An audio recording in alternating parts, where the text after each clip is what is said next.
questi ragionamenti sul palco Maurizio Sacconi, perché è stato un lucido studioso in una prima fase della sua carriera, è stato ministro del lavoro, della salute anche se non ricordo male, in una seconda fase,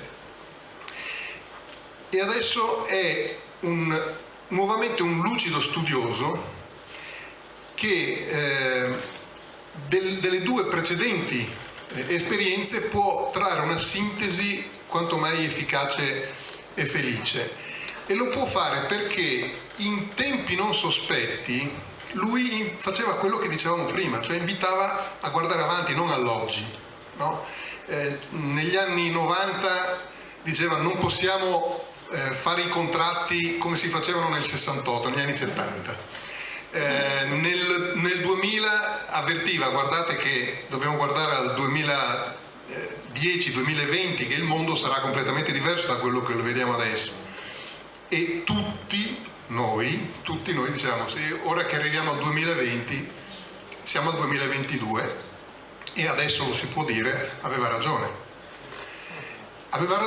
a guardare oltre. Lui e un gruppo di studiosi come lui del mondo del lavoro avevano ragione, anzi forse eravate addirittura cauti.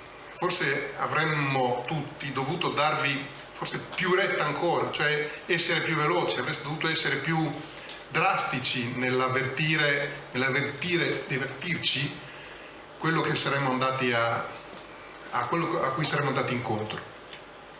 E quindi da Maurizio Sacconi io vorrei iniziare proprio per avere un suo giudizio su le occasioni che abbiamo perso, secondo me, in questi, almeno guardiamo i 20 anni, dai, limitiamoci ai 20 anni, le occasioni che abbiamo perso, e subito dopo gli chiederò le opportunità che abbiamo ancora per mettere a punto una macchina che sta un po' sbandando, no? Per quanto riguarda la rappresentanza, il mondo del lavoro, i sindacati, il ruolo dei sindacati, il ruolo delle istituzioni e il ruolo della politica. Quello funziona, il microfono, quello non lo possiamo dimenticare.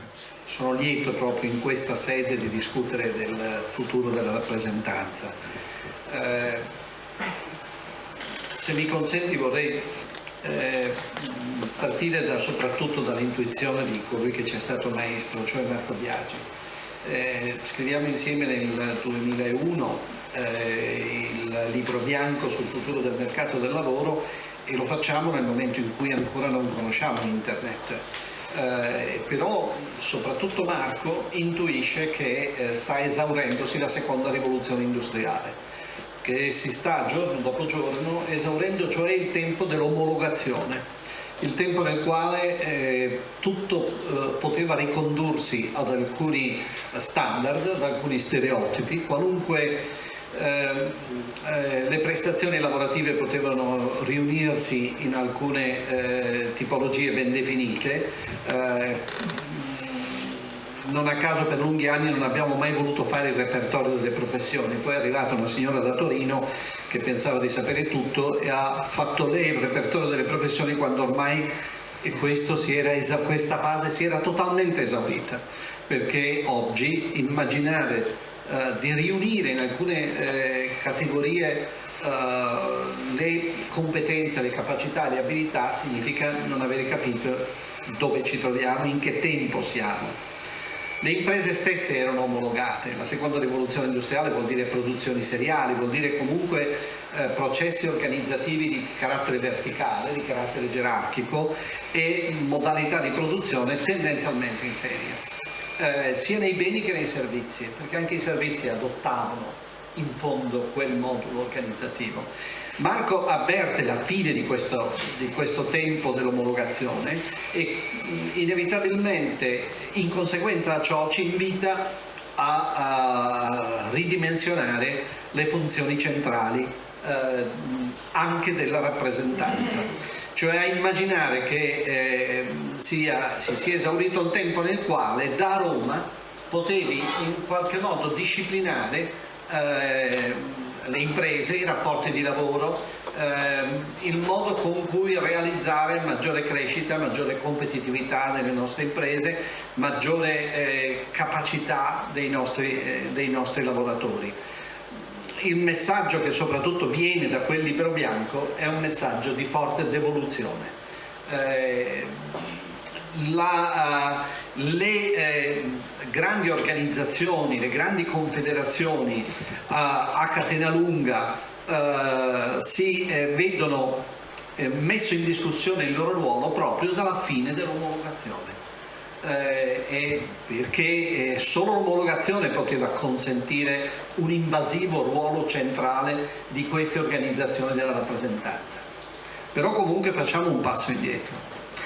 Nel momento in cui discutiamo oggi della rappresentanza, la prima idea che mi soccorre è quella del pluralismo della rappresentanza.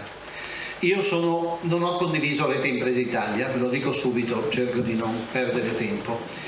Non ho condiviso Rete Impresa Italia perché è stata un'operazione di omologazione di storie diverse,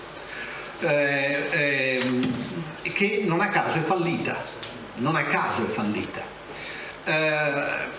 Quando parliamo di rappresentanza e pensiamo ancora a una funzione centrale, ho detto prima che già Marco Biagi ci invitava alla devoluzione verso i territori, verso le imprese, però quando pensiamo alle funzioni centrali dobbiamo pensare a un pluralismo identitario, cioè ciascuna organizzazione ha una storia, ha una identità, guai a dimenticarsela. Ci sono stati momenti in cui, io vi parlo con franchezza, anche nella Confartigianato mi è parso che si dimenticasse questa originalità, questa identità. La Confartigianato nasce come organizzazione di ispirazione cristiana, non democristiana, prima ancora cristiana, che non vuol dire che richiede la fede ai militanti e agli iscritti ed è collaterale alla Chiesa, no, vuol dire che muove da un impianto tradizionalista, riconosce nella cultura di questa nazione soprattutto l'identità cristiana, e in relazione a quella è l'organizzazione che più si pone in termini di sussidiarietà, cioè meno Stato, più società. Non faccia lo Stato tutto ciò che può fare meglio di esso la società. La cultura sussidiaria è conseguenza della cultura cristiana, del personalismo cattolico. Guai a dimenticare quindi l'identità. Io dico in questo momento ciascuno riscopra la sua identità. C'è una barzelletta che dice organizzemose, mi è sempre piaciuta perché vuol dire ognuno staga coi sui. E questo prima di tutto, poi si possono fare compromessi, alleanze tra diversi, ma prima di tutto l'identità. E in tempi come questi immaginare, ecco, quello che purtroppo si è perso in molte organizzazioni è stata talora quella identità. La Confartigianato ha tutti i titoli per riscoprire la propria, perché è una identità assolutamente funzionale al tempo che viviamo, al tempo cioè della personalizzazione delle politiche, delle azioni, e alla prossimità, e nel momento in cui questo PNRR sembra per molti aspetti, in molti suoi contenuti, la rivincita di vecchi ranci di statalisti, cioè si arriva all'ora che finalmente rifacciamo più Stato. No, al contrario, questo è il momento in cui dobbiamo chiedere che le risorse siano utilizzate per capacitare la società, non per sostituirla con funzioni pubbliche. Meno Stato, più società, meno Stato, migliore Stato, ovviamente, ma nella storia italiana di uno Stato unitario in fondo recente, il meno Stato è premessa per il migliore Stato, cioè lo Stato pesante applicato anche a questa nostra particolare storia non è destinato a funzionare qui. Meno Stato, migliore Stato, ma soprattutto più società. Questa è l'identità. Ne viene anche il corollario di una cultura fortemente orientata alla difesa e alla promozione del rischio d'impresa, alla difesa e alla promozione dell'autoimprenditorialità, alla difesa e alla promozione del capitalismo popolare. Noi siamo stati e siamo ancora, anche se al professor Giavazzi può fare schifo, ma siamo una nazione, grazie al cielo, di grande capitalismo popolare. E guai a immaginare che le tecnologie facciano venire meno, no, anzi è nella piccola dimensione dove spesso, pensate alla ricerca, spesso si realizza in tanti punti in rete fra di loro e non più in bottegoni come era il centro Donegani che scoprimmo Plan, ma quindi identità funzionale. Per il resto, che compiti centrali? Limitati alla rappresentanza presso le funzioni centrali, all'espressione di una rappresentanza sovranazionale. Certo, sono importanti per esempio le politiche relative al nostro sistema tributario, che sia funzionale a quel meno Stato più società di cui dicevo. Ci sono competenze quindi importanti, ma per il resto devoluzione. Dove è la devoluzione? Se noi parliamo contrattazione, io onestamente non credo più ai 2 livelli, non ci credo. Di che cosa parliamo nel contratto nazionale in termini di remunerazione? Il contratto nazionale ha ancora una funzione, ma ha la funzione soprattutto attraverso la bilateralità di organizzare i grandi fondi di welfare integrativo, per i quali più c'è massa critica e meglio è. Anche perché oltre alla sanità e alla previdenza vorremmo affrontare anche l'assistenza, il long term care, la tutela della non autosufficienza, e quindi serve massa critica.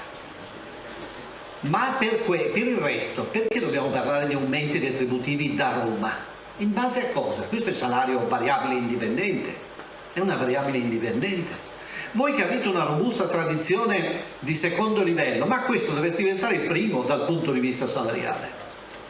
È il primo. Perché dovete sottrarvi un pezzo di ciò che potete invece scambiare originalmente in ciascun territorio, originalmente in una filiera di imprese, originalmente in un sistema, in un distretto di imprese? Perché poi quando si dice devoluzione verso il basso non seguiamo solo schemi amministrativi, possiamo adattarci alle diverse circostanze della domanda di rappresentanza, della esigenza di rappresentanza. E quindi io immagino che lo scambio che poi ha oggi anche nel diritto, è stato citato prima giustamente dal Presidente, il diritto alla formazione, io dico diritto dovere alla formazione, perché è un diritto dovere. È un diritto del lavoratore verso se stesso, ma è anche un dovere verso se stesso e verso l'impresa. Apprendere sia attraverso metodo teorico che metodo pratico. E dove lo si fa? A Roma. A Roma si decide un percorso di apprendimento? O lo skill gap, ciò che manca per essere utili, funzionali a un contesto produttivo, lo si decide a Roma? Si fanno a Roma schemi di formazione?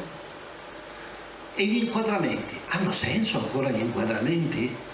Non sono cose che elimini dalla mattina alla sera. Beh, diciamoci che gli inquadramenti nascono negli anni 70, quindi ci siamo presi un po' di tempo per riflettere sugli inquadramenti a proposito di che cosa abbiamo perso. E sarà ora di discutere degli inquadramenti disegnati sulla seconda rivoluzione industriale in pieni anni 70 e di immaginare che invece periodicamente c'è una sorta di verifica dell'evoluzione delle capacità, delle competenze, della responsabilità, attraverso forme concordate che mantengono il controllo sulle dinamiche del costo del lavoro, ma allo stesso tempo incoraggiano ad assumere il lavoratore ad assumere più responsabilità, più capacità, più merito.